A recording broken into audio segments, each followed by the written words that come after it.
vurmadan yarışımızı məktəbimizin ibtidai sinif müəllimlərindən biri olan Quluyeva Səhər müəllimənin 2A sinifində keçirdirik. Buyurun müəllim. 5'te 5. 25.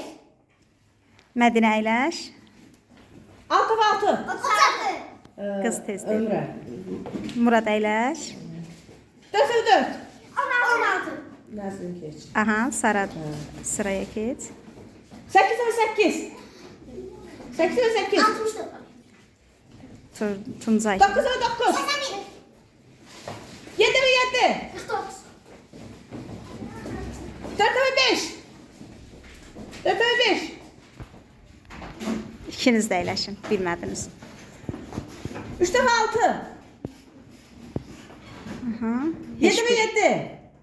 Heç biri. Oturun uşaqlar. 8 ve 5. Ozan əmcindən çıx.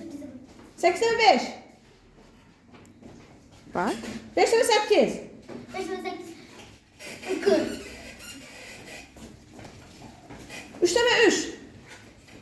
3 ve 3. 9. Qızım əyləş. 2 ve 2. 2 defa 2 4. Aha. 5 ve 6. Aha. 5 ve 6. 6 ve 5. 30. 4 ve 8. 4 ve 8. 62. Aha. Ömrə əyləş. 9 ve 7. 54. 9 ve 7. 60. Geç, inci geç. Əyləş. Aha. 8 ve 9. 8 ve 9. 70. 72.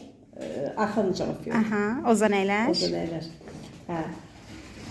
4 ve 9. 4 ve 9. 36. Halal olsun. Sonra 9 ve 7. 63. Sara. Sara değil. Müjgan geçelim. Müjgan əyləş. Sonra 6 ve 7. Hadi bir 42. 7 ve 5. 7 ve 5. Aha. 7 ve 5. Heç biri. Evet. Heç biri. İkiniz də əyləşin. Melek kaldı. Finala Mələk qaldı. Özdə nə cür qaldı? Qalib qaldı. Alqışlayaq Mələyi.